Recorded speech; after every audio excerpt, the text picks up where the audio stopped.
அனைவருக்கும் வணக்கம். ஐம் வாசுகி. நம்ம இந்த வீக் எண்கள் பார்த்துட்டு வர்றோம். கூட்டுத்தொடர், பெருக்குத்தொடர், அப்புறம் முடிவில்லா தொடர் அதெல்லாம் பார்க்க போகிறோம். இன்றைக்கி பார்த்தீங்கன்னா நேற்று கூட்டுத்தொடரில் பார்த்துருப்போம். கூட்டுத்தொடரில் எண்ணிக்கைகள் பார்த்துருப்போம். இன்றைக்கி என்ன பார்க்க போகிறோம்னா பெருக்குத்தொடர். பெருக்குத்தொடர் வரிசையில் நம்ம என்ன டேர்ம்ஸ் அந்த மாதிரி இருக்கலாம் பார்க்கலாம். இன்றைக்கி பார்க்க போகிறது பெருக்குத்தொடர், ஜாமெட்ரிக் ப்ராசஸ். இப்போ ஃபஸ்ட் சம் பார்த்தீங்கன்னா இன் ஏ geometric progression T2 3/5, T3 1/5, then the common ratio is அப்படின்னு கேட்குறாங்க. ஒரு பெருக்குத்தொடர் வரிசையில் T2ன்னு சொல்லிட்டு ஒரு வேல்யூ, T3ன்னு ஒரு வேல்யூ கொடுத்துட்டு பொது விகிதம் என்னன்னு கேட்குறாங்க. இப்போ பார்த்தீங்கன்னா ஃபஸ்ட் வேல்யூ ஏன்னு வரும் பெருக்குத்தொடர், செகண்ட் வேல்யூ ஏஆர்னு வரும், ஏஆர் ஸ்கொயர், ஏஆர் கியூப், அப்படி பெருக்கிக்கிட்டே போகும். இதே கூட்டுத்தொடர் வரிசையில் பார்த்தீங்கன்னா கூட்டுத்தொடர் வரிசைப்படுகிற கூட்டிக்கிட்டே நம்பர் கூட்டிக்கிட்டே போகும்.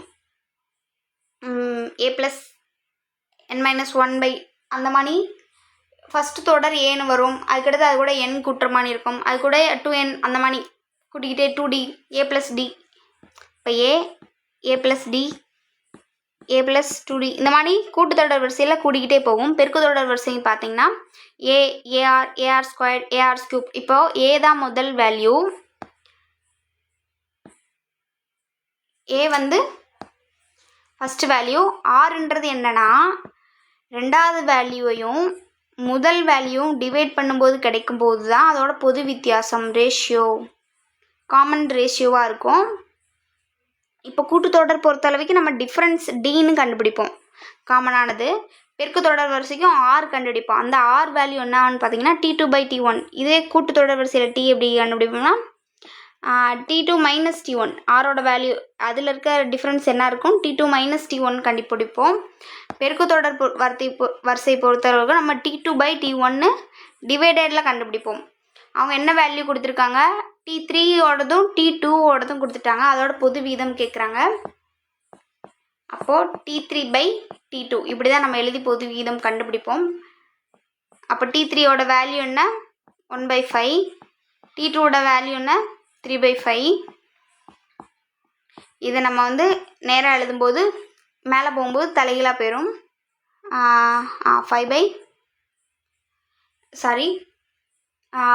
ஃபஸ்ட்டு வேல்யூ என்ன, T3யோட வேல்யூ T2வோட வேல்யூ எடுப்போம். அப்போ 1/5 3/5ன்னு கிடைக்கும். அது 1/5 5/3ன்னு எழுதுவோம். இப்போ அடிச்சு கொடுத்தோன்னா இது கேன்சல் ஆயிடும். அப்போ நம்மளுக்கு வேல்யூ 1/3ன்னு கிடைக்கும். அப்போது காமன் ரேஷியோ இந்த ரெண்டு T3/T2க்கு காமன் ரேஷியோ என்னன்னு பார்த்தீங்கன்னா நம்மளுக்கு வேல்யூ என்ன கிடச்சிருக்கு, 1/3. Option option B. பெருக்குத்தொடர் வரிசை பொறுத்தளவுக்கும் இப்படி தான் அதோட ஃபார்மேட் போகும். அடுத்து சம் பார்த்தீங்கன்னா the common ratio of the GP A/m - n, A/m, A/m + n அப்படின்னு கொடுத்துட்டு பொது விகிதம் கேட்குறாங்க. பொது விகிதம் கண்டுபிடிக்கிறதுனாலே தெரியும். பெருக்குத்தொடர் வரிசை பொறுத்தளவுக்கு R = T2/T1 நம்ம கண்டுபிடிப்போம். அப்போது இதில் செகண்ட் வேல்யூ இது T1, T2, இது T3, இப்படி டேர்ம் இருக்குது. ஃபஸ்ட்டு ரேஷியோ பொது விகிதம் கண்டுபிடிக்கணும்னா T2/T1 போடுவோம். T2வோட வேல்யூ என்ன, A/m.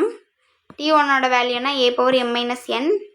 இது நம்ம எப்படி எழுதுவோம், ஒரு மெத்தட் தெரியுமா, A/m இருக்கும், இங்கே A/n இருக்கும். இதை நம்ம காமனாக எழுதணும்னா A/m - n அப்படின்னு எழுதுவோம். கீழே இருக்க n மேலே போகும்போது ரெண்டு வேல்யூ காமனாக இருக்கிறதுனால நம்ம ஒரு தடவை எடுத்துக்கிட்டோம். கீழே இருக்க வேல்யூ மேலே போகும்போது மைனஸ் போகும். அதே மாதிரி இது எழுதணும்னா A/m ஆல்ரெடி இருக்கும். இங்கே கீழே இருக்க m மேலே போச்சுன்னா -mன்னு போகும். கீழே இருக்க -n மேலே போச்சுன்னா +nன்னு போகும். அப்படி பார்த்தீங்கன்னா +mக்கும் -mக்கும் கேன்சல் பண்ணிடுவோம். அப்போ பேலன்ஸ் இருக்குது A/n, A/n. அப்போ ஆன்சர் பார்த்தீங்கன்னா ஆப்ஷன் சி, A/n. பொது விகிதம் பார்த்தீங்கன்னா A/n. அடுத்த சம், ஒரு GPயின் 6வது உறுப்பு 972 மற்றும் அதன் பொது விகிதம் 3 எனில் 8வது உறுப்பு என்னன்னு கேட்குறாங்க. 6வது உறுப்பு கொடுத்துட்டாங்க, ஜாமெட்ரி ப்ராசஸ்ன்னு கொடுத்துட்டாங்க.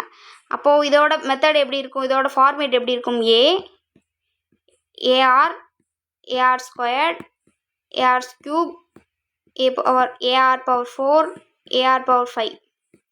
செகண்ட் வேல்யூலேருந்து ஃபஸ்ட் வேல்யூ மாறும்.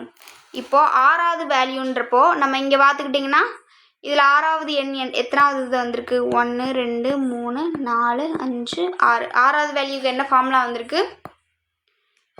அதோட ஃபார்மேட் எப்படி இருக்கும்? ஏ இன்ட்டு ஆர் பவர் 5ன்னு இருக்கும். அதோட உறுப்பு தான் என்னன்னு கொடுத்துருக்காங்க? ஆறாவது உறுப்பு 972ன்னு கொடுத்துட்டாங்க. அதன் பொது விகிதம் டிஃப்ரெண்ட் ஆர் வந்து எவ்வளோ கொடுத்துட்டாங்க? பொது விகிதம் ரேஷியோ காமன் ரேஷியோ வந்து 3ன்னு கொடுத்துட்டாங்க. அப்போ எட்டாவது உறுப்புன்னு கேட்குறாங்க. எட்டாவது உறுப்புன்றப்போ ஃபார்மேட் எப்படி இருக்கும்னா ஏ இன்ட்டு ஆர் பவர் 7 இருக்கும். அப்போ இதை எப்படி எழுதலாம்? A r power 5 into a r squared அப்படின்னு எழுதலாமா?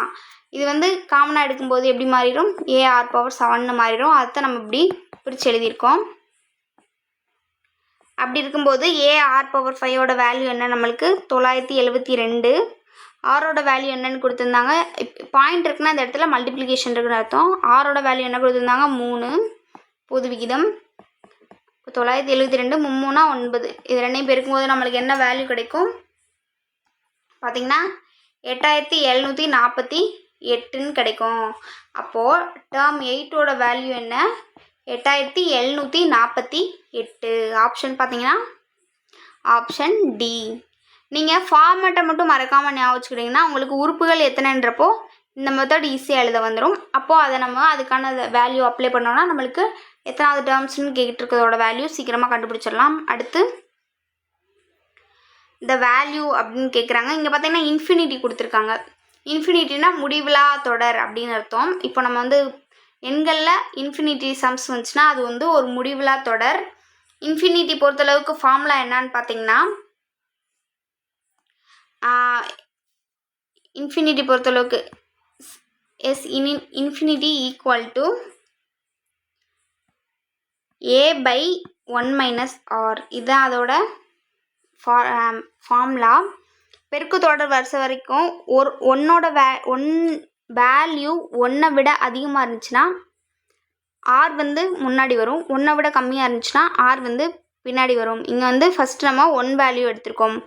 நீங்கள் கண்ணை மூடி இதை மனப்பாடம் பண்ணிக்கிட்டிங்கன்னா போதுங்க. இன்ஃபினிட்டினால a/1 - r.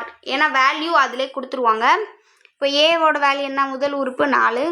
ஆரோட வேல்யூ பெருக்கு தொடரில் எப்படி கண்டுபிடிச்சிப்போம்? T2/T1 கண்டுபிடிப்போம். T2ஓட வேல்யூ என்ன? 1. Tயோட வேல்யூ என்ன? 4. T2ஓட வேல்யூ 1, T1ஓட வேல்யூ 4. அப்போ நம்மளுக்கு என்ன கிடச்சிது? Common ratio 1/4. இப்போ அப்படியே ஃபார்முலாவில் போய் நம்ம அப்ளை பண்ணுவோம். ஏவோட வேல்யூ என்ன? 4. 1 - ஆரோட வேல்யூ 1/4. அப்போ இது காமனாக இருக்கும்போது எப்படி வரும்? 4 - 1/4. அப்போது 4/4 4லேருந்து 1 போச்சுன்னா நம்மளுக்கு வேல்யூ வந்து 3 கிடைக்கும். 3/4ன்னு கிடைக்கும். 3/4 மேலே போகும்போது தலைகளாக எழுதுவோம். அப்போது ரெண்டையும் டைரெக்டாக பெருக்கணும்னா 4 16/3. அப்போ நம்மளுக்கு வேல்யூ என்ன கிடைக்குன்னு பார்த்தீங்கன்னா அதோட முடிவில்லாமல் போயிட்டே இருக்குது. அதோட மதிப்பு என்னன்னு பார்த்தீங்கன்னா ஏ ஆப்ஷன் 16/3. நெக்ஸ்ட்டு +16 -48 +144 -432 ப்ளஸ் அப்படின்னு சொல்லி ஒரு பெருக்கு தொடர் வரிசை போயிட்டே இருக்குது. அதோட முடிவுறா உறுப்புகள் அப்படின்னு கேட்குறாங்க. இப்போ தான் பார்த்தா முடிவுறா உறுப்புகள் ஃபார்முலா என்ன?